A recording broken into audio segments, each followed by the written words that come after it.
Audio story আজকে শুনতে চলেছি নিস্তব্ধতার আর্তনাদ।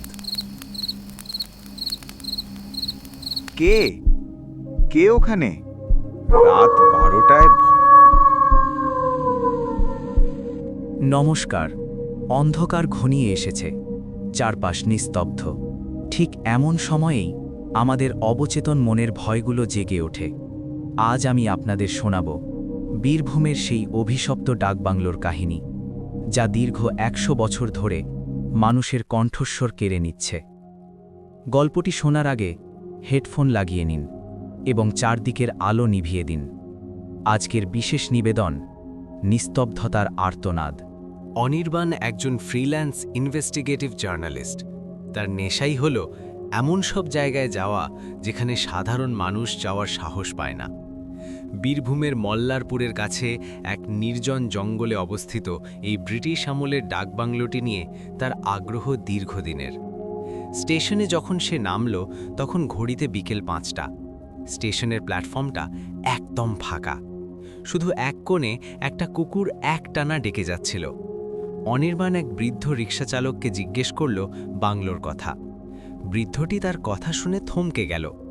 কাঁপা কাঁপা গলায় সে বলল, বাবা, ওই শয়তানের ডেরায় যেও না। ওটা বাংলো নয়, ওটা একটা জ্যান্ত রাক্ষস। যে যায় তার কণ্ঠস্বর গিলে ফেলে। অনির্বাণ তার কথা হেসেই উড়িয়ে দিল, কিন্তু রিকশাচালক তাকে মাঝ রাস্তায় নামিয়ে দিয়ে প্রায় পালানোর ভঙ্গিতে চলে গেল। বাকি পথটুকু অনির্বাণকে হেঁটেই যেতে হলো। জঙ্গলের রাস্তাটা বড় অদ্ভুত। গাছের ডালগুলো যেন একে অপরের সাথে জড়িয়ে আছে, কোনো আলো ঢোকার পথ নেই। হাঁটতে হাঁটতে অনির্বাণের মনে হলো কোনো পাখি ডাকছে না, কোনো শুকনো পাতা পড়ার শব্দ নেই। জঙ্গলটা যেন কোনো বিশাল সমাধি। বাংলোর গেটটা বিশাল, লোহার মোর্চে ধরা। ধাক্কা দিতেই সেটা কোনো শব্দ ছাড়াই খুলে গেল। সামনেই বড় ঘাস আর আগাছায় ঢাকা বাগান। বাংলোর গঠনশৈলী গথিক ধাঁচের, উঁচু উঁচু খিলান আর জানলাগুলো কালো পর্দার মতো অন্ধকার। অনির্বাণ ভেতরে ঢুকেই তার টর্চটা জ্বালালো। ভেতরের হলঘরটা বিশাল। মাঝখানে একটা অনেক পুরনো ঝাড়বাতি ঝুলে আছে। তাতে মাকড়সার জালগুলো এমনভাবে জড়িয়ে আছে যেন কোনো সাদা কফিন ঝুলছে। দেওয়ালে টাঙানো তৈলচিত্রগুলো সব সাদা হয়ে গেছে, কিন্তু অদ্ভুতভাবে তাদের চোখগুলো এখনও স্পষ্ট। অনির্বাণ লক্ষ্য করল, সে যখন হাঁটছে তার জুতোর শব্দ হচ্ছে না। মেঝেটা কাঠের তৈরি, শব্দ হবার কথা, কিন্তু অদ্ভুতভাবে সবকিছুই নিঃশব্দ। দোতলার একটি ঘরে অনির্বাণ থাকার সিদ্ধান্ত নিল। ধুলো মাখা এক টেবিলের উপর সে খুঁজে পেল চামড়ার বাঁধাই করা এক ডায়েরি। ১৮৯০ সালের এক ইংরেজ সাহেবের ডায়েরি। অনির্বাণ পড়তে শুরু করল। সেপ্টেম্বর ১২, ১৮৯০। এলিজাবেথ আজ আবার চিৎকার করে উঠেছে। ও বলছে দেওয়ালের ভেতর থেকে ওর মা ওকে ডাকছে, কিন্তু এলিজাবেথের মা তো মারা গেছেন আজ ১০ বছর আগে। আমি যখন ওকে আদর করতে গেলাম ও আমার হাতে কামড়ে দিল। ওর চোখে তখন কোনো মায়া ছিল না, ছিল এক আদিম হিংস্রতা। এই বাংলোর নিচে একটা গোপন কুঠুরি আছে। আমার পূর্বপুরুষরা ওখানে এক তান্ত্রিককে বন্দি করে রেখেছিল। সেই তান্ত্রিক মরার আগে অভিশাপ দিয়ে গিয়েছিল যে এই বংশের প্রতিটি সদস্য তাদের কণ্ঠস্বর হারাবে। আজ এলিজাবেথ আর কথা বলতে পারছে না, ওর গলার স্বর কেউ যেন ছিঁড়ে নিয়ে গেছে। অনির্বাণ ডায়েরির পাতা উল্টাতে লাগল। শেষ পাতায় শুধু একটা কথা লেখা ছিল, ও আসছে, ও এখন শব্দের গন্ধ পাচ্ছে, পালাও অনির্বাণ, পালাও। অনির্বাণ চমকে উঠল। ডায়েরিতে তার নাম এলো কোত্থেকে? ১৮৯০ সালের ডায়েরিতে তার নাম লেখা থাকা অসম্ভব। সে ভালো করে দেখার চেষ্টা করল, কিন্তু দেখল নামটা মুছে যাচ্ছে। ওটা কি তবে তার মনের ভুল ছিল? রাত তখন প্রায় ২টো। অনির্বাণের ঘুম ভেঙে গেল এক অসহ্য যন্ত্রণায়। মনে হলো কেউ তার গলা টিপে ধরেছে।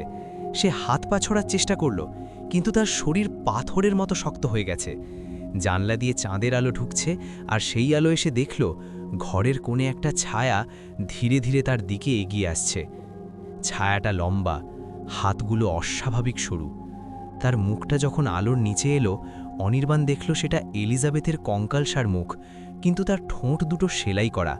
সুতো দিয়ে তার মুখটা বন্ধ করে দেওয়া হয়েছে। এলিজাবেথ তার সামনে এসে হাঁটু গেড়ে বসল। সে তার ফ্যাকাশে আঙুল দিয়ে অনির্বাণের জিভ স্পর্শ করল। অনির্বাণ অনুভব করল তার কণ্ঠস্বর ধীরে ধীরে তার ভেতর থেকে বেরিয়ে এলিজাবেথের মুখে চলে যাচ্ছে। সে চিৎকার করতে চাইল, কিন্তু দেখল সে বোবা হয়ে গেছে। ঠিক তখনই সে তার পকেটে থাকা মেটাল পেনটা দিয়ে নিজের উড়ুতে সজোরে বিধিয়ে দিল। যন্ত্রণায় তার অবশ ভাবটা কেটে গেল।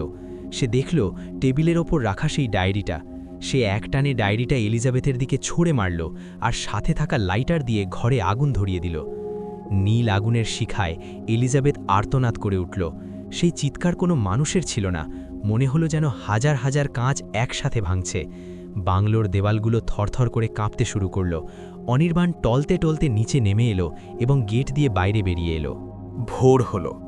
অনির্বাণ যখন জ্ঞান ফিরল, সে দেখল সে জঙ্গলের বাইরে স্টেশনের কাছে পড়ে আছে। তার গলার কাছে 5টা লম্বা কালচে দাগ। সে কথা বলার চেষ্টা করল, শব্দ বেরোলো ঠিকই, কিন্তু সেই স্বরের সাথে সাথে এক মহিলার অস্পষ্ট গুনগুনানিও শোনা গেল। অনির্বাণ বুঝতে পারল এলিজাবেথকে সে পুরোপুরি শেষ করতে পারেনি। এলিজাবেথের কণ্ঠস্বর এখন তার গলার ভেতরেই বন্দী হয়ে গেছে। সে আজও রাতে একা ঘরে ঘুমাতে পারে না। যখনই নিস্তব্ধতা নেমে আসে, সে শুনতে পায় তার পেটের ভেতর থেকে এলিজাবেথ তাকে বলছে, অনির্বাণ, একটা গান গাও না, অনেক দিন গান শুনি না।